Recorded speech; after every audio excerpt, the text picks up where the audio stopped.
Innal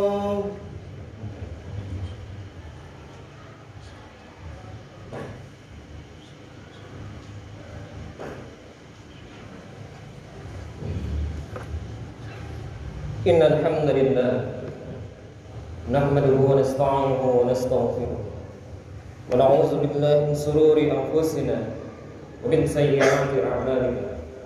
May yahdihillahu fala mudilla lahu wa may yudlil fala hadiya lahu. Asyhadu an la ilaha illallah wa asyhadu anna Muhammadar abduhu wa rasuluh. Allahumma shalli wa sallim ala Muhammadin wa ala alihi wa ashabihi wa man tabi'ahum bi ihsan ila yaumil. Ya ayyuhalladzina amanu taqullaha haqqa tuqatih wa la tamutunna illa wa antum muslimun. Ya ayyuhan nas taqu rabbakumul ladzi khalaqakum min nafsin wahidah wa khalaqa minha zawjaha wa batha minhuma rijalan katsiran wa nisaa'a wattaqullaha alladzi tasaaluna bihi wal arham inna Allaha kana 'alaykum raqiba. Ya ayyuhalladzina amanu wa qulu qawlan sadida yuslih lakum a'malakum wa yaghfir lakum dhunubakum wa may yuti'illah wa rasulahu faqad faza fawzan 'azima. Jemaah yang insyaallah dirahmati Allah Subhanahu wa taala, segala puji bagi Allah. Allah menggenggam langit dan bumi. Allah yang menggenggam setiap makhluknya. Kita diperintahkan oleh Allah Azza wa Jalla untuk senantiasa bertakwa kepada Allah Subhanahu wa taala dengan sebenar-benarnya takwa. Tak lupa di hari Jumat yang insyaallah Jumat yang dimuliakan oleh Allah Subhanahu wa taala, kita diperintahkan oleh Nabi kita, baginda Nabi besar Muhammad sallallahu alaihi wasallam untuk terus bersalawat sebanyak-banyaknya pada hari Jumat ini. Karena Nabi sallallahu alaihi wasallam pernah bersabda dalam riwayat Imam Muslim, "Man shalla alayya wahidatan sallallahu alaihi asra." Barang siapa yang bersalawat kepadaku sekali, kata Nabi sallallahu alaihi wasallam, maka Allah akan bersalawat kepadanya 10 kali. Hadis riwayat Imam Muslim, nomor hadis 408. Ma'asyiral muslimin rahimani wa rahimakumullah. Dalam kehidupan kita sehari-hari, kita setiap hari bergulir dengan berputarnya waktu. Makin hari umur kita ini bukan makin bertambah, tapi semakin hari jatah umur kita di dunia ini semakin berkurang. Allah Subhanahu wa taala menyampaikan di dalam Quran surat Al-Ankabut nomor 57. Allah menyatakan bahwa kullu nafsin za'iqatul maut.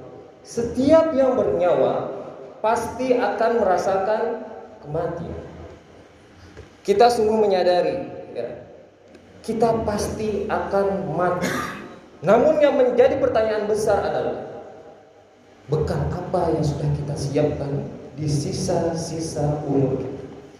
Coba kita merenungkan pada Quran surah An-Nas ayat 1 sampai dengan 3. A'udzu billahi minasyaitonir rajim. Idza jaa'a nasrullahi wal fath wa ra'aitan nasa yadkhuluna fi dinillahi afwaja fasabbih bihamdi rabbika wastaghfir innahu kana tawwab. Insyaallah kita semua hafal ayat. Tidak ada insyaallah setiap muslim yang tidak hafal ayat. Yang menjadi permasalahannya adalah bisakah kita memahami maksud dan tujuan dari ayat ini.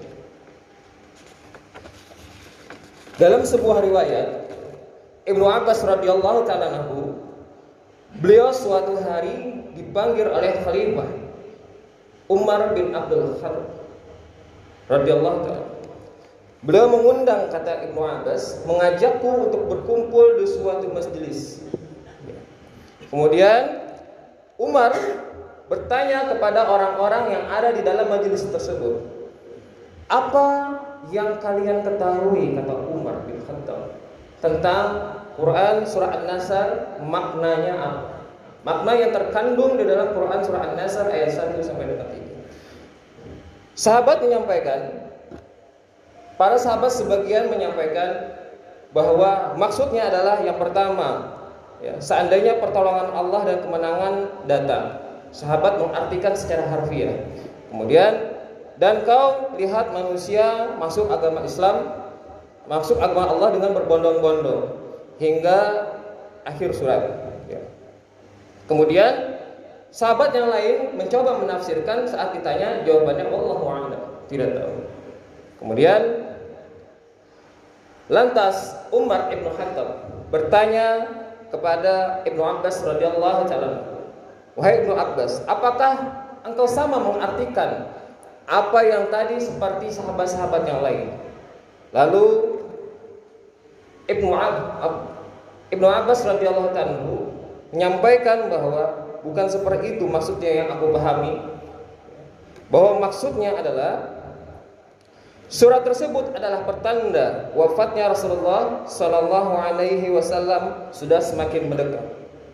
Allah memberitahunya dengan ayat, jika telah datang pertolongan Allah dan kemenangan, itu berarti penaklukan kota Mekah, dan itu tanda azalmu Muhammad Sallallahu Alaihi Wasallam telah selesai, telah datang. Karenanya bertasbihlah dengan memuji Rabbmu dan memohonlah ampun, sesungguhnya Dia Maha penerima taubat. Kata Umar, aku tidak tahu penafsirannya ayat tersebut selain seperti yang telah engkau sampaikan. Maksudnya Ibnu Abbas radhiyallahu taala. Hadis riwayat Imam Bukhari pada nomor hadis 4294. Dari sinilah Imam Nawawi rahimahullah menyimpulkan dalam Riyadhus Shalihin bahwa yang beliau tulis, kita diajak atau dianjurkan untuk meningkatkan amal ibadah kita di sisa-sisa umur kita. Jamaah salat Jumat yang insya Allah dirahmati Allah Subhanahu Wa Taala, kita tidak tahu sampai kapan kita bisa hidup di dunia ini, dan kita tidak tahu apakah Jumat ini adalah Jumat terakhir bagi kita. Apakah kita sudah mempersiapkan bekal sebaik-baik bekal? Kita juga belum tahu apakah ibadah-ibadah kita sebelumnya itu diterima oleh Allah Subhanahu Wa Taala atau tidak, atau justru ditolak. Karena itulah di sisa-sisa umur kita, Rasulullah SAW menyampaikan bahwa jangan sampai di sisa-sisa umur kita ini malah justru membuat kerugian kepada kita. Jangan di sisa-sisa umur kita ini semakin jauh dari Allah Subhanahu Wa Taala. Nabi SAW pernah mengingatkan, salasatun la yukallimuhumullah yaumal qiyamah wa la yuzakkihim wa la yanzuru ilaihim wa lahum adzabun alim. Syaikhun zanin wa malikun kadzabun wa a'ilun mustakbirun. Ada 3 golongan, kata Rasulullah SAW, yang Allah tidak berbicara kepada mereka pada hari kiamat, tidak membersihkan mereka dan tidak melihat kepada mereka, dan bagi mereka siksa yang pedih, yaitu orang yang sudah tua tapi berzina, penguasa yang suka berbohong, dan orang miskin yang sombong. Hadis riwayat Imam Muslim nomor hadis 172. Maksudnya di situ, orang sudah tua ternyata masih melakukan maksiat kepada Allah Subhanahu Wa Taala. Auzubillah summa na'udzubillah.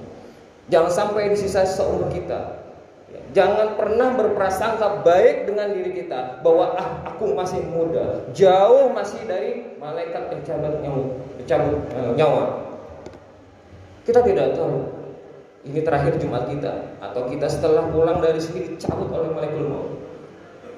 Sebaik-baik amal, perbaikilah amal kita, ya. Kemudian dalam hadis lain disebutkan bahwa janganlah seseorang mengharapkan kematian, dan jangan pula berdoa agar segera mendapat kematian sebelum kematian itu datang kepadanya. Sesungguhnya bila ia mati, maka terputuslah amalannya, dan bahwa tidaklah usia seorang mukmin itu bertambah pada dirinya kecuali akan menambah kebaikan. Nah, yang jadi pertanyaan sekarang, di sisa-sisa umur kita ini apa yang harus kita lakukan? Amalan apa yang harus kita kerjakan? Yang pertama adalah yang harus kita lakukan di sisa-sisa umur kita ini, perbaiki amalan-amalan fardu kita. Misalnya sholat fardu, perbaiki. Sholat berjamaah itu disunnahkan oleh Nabi SAW, salah satu sunnah huda, sunnah yang sangat utama. Kita mengerjakan sholat fardu 5 waktu itu tahu kita wajib. Tapi bagaimana kita wajib itu menjadi sebuah tambah pahala yang sangat besar dengan mengikuti sunnah Rasulullah SAW, yaitu sholat secara berjamaah. Nabi SAW tidak pernah sepanjang umur beliau, mohon maaf, sholat di rumah. Kita mungkin punya uzur sakit, mungkin kita bisa masih punya uzur. Ada masa pandemi seperti ini kemarin-kemarin mungkin ada pelarangan di masjid. Tapi saat ini sudah mulai longgar, bagaimana kita meningkatkan lagi kualitas iman kita. Yang kedua, menghindari hal-hal yang diharamkan oleh syariat. Paham semua. Kemudian yang ketiga, menambah amalan-amalan sunnah. Banyak sekali amalan-amalan sunnah yang dicontohkan oleh Nabi SAW, misalnya salat tahajud, salat duha, tilawatul Quran, puasa Senin Kamis, puasa Daud yang sebagainya. Itu di sisa waktu kita paksakan diri kita ini untuk melakukan amalan-amalan sunnah. Kapan lagi? Siapa tahu ini adalah sisa-sisa akhir hidup kita. Kemudian yang keempat, perbanyaklah bertasbih, bertahmid dan membaca istighfar, bertaubat. Dalam sebuah riwayat Nabi SAW selalu beliau itu berzikir bertaubat minimal 100 kali.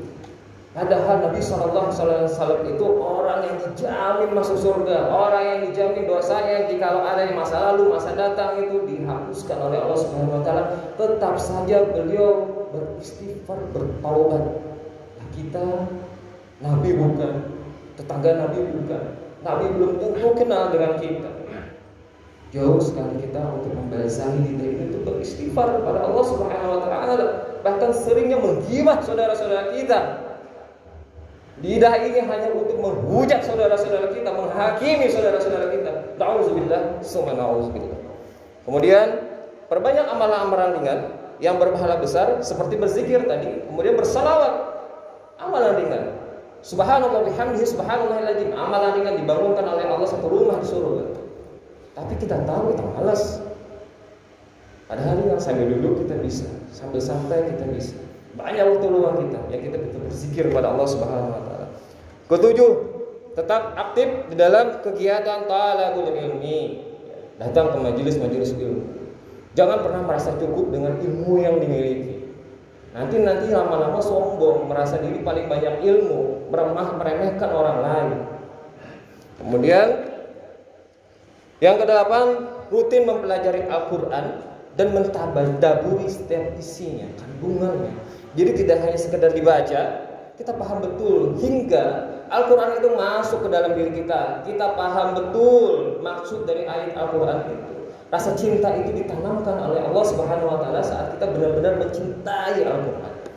Kemudian yang terakhir, berpesan kepada anak-anak kita, keturunan kita, agar menjadi anak-anak yang saleh. Didik anak-anak kita. Jangan sampai perilaku buruk kita turun kepada anak-anak kita. Ajak mereka sholat berjamaah di masjid. Ajari mereka membaca Al-Quran. Ajari mereka tentang mentauhidkan Allah Subhanahu Wa Taala. Jangan melakukan kemaksiatan, jangan berbuat syirik kepada Allah Subhanahu Wa Taala. Itu kita ajarkan kepada anak-anak kita. Mudah-mudahan amalan yang sedikit 9 itu bisa menjadi motivasi, gairah bagi kita untuk mendekatkan diri kita kepada Allah Subhanahu Wa Taala. Di sisa-sisa umur kita. Sekali lagi, tidak ada jaminan saat seseorang merasa dirinya muda, dia tidak bakal dijumpai oleh malaikat maut. Tidak ada jaminan sedikit. Perbaiki amal-amal kita. Mudah-mudahan Allah Subhanahu Wa Taala menerima setiap amalan ibadah yang selama ini kita lakukan. Ridho dengan setiap ibadah yang kita lakukan selama ini. Aqulu qouli hadza wa astaghfirullah wa lakum wa li sa'iril muslimin innahu huwas samiul 'alim. Allahumma shalli 'ala sayyidina Muhammadin wa 'ala ali sayyidina Muhammad.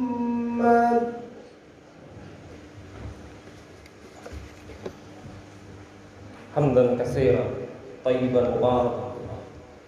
Allahumma shalli 'ala Muhammadin وعلى آله ومن تبعهم بإحسان إلى يوم الدين. إن الله وملائكته يصلون على النبي يا أيها الذين آمنوا صلوا عليه وسلموا تسليما. اللهم صل على محمد وعلى آل محمد كما صليت على إبراهيم وعلى آل إبراهيم إنك حميد مجيد. وبارك على محمد وعلى آل محمد كما باركت على إبراهيم وعلى آل إبراهيم إنك حميد مجيد. اللهم اغفر للمسلمين والمسلمات والمؤمنين والمؤمنات الأحياء منهم والأموات إنك سميع قريب مجيب الدعاء. ربنا هب لنا من أزواجنا وذرياتنا قرة أعين واجعلنا للمتقين إماما. اللهم اكفنا بحلالك عن حرامك وأغننا بفضلك عمن سواك. ربنا آتنا في الدنيا حسنة وفي الآخرة حسنة وقنا عذاب النار. سبحان ربك رب العزة عما يصفون والسلام على المرسلين والحمد لله رب العالمين وآخر دعوانا الحمد لله رب العالمين. أقيموا الصلاة.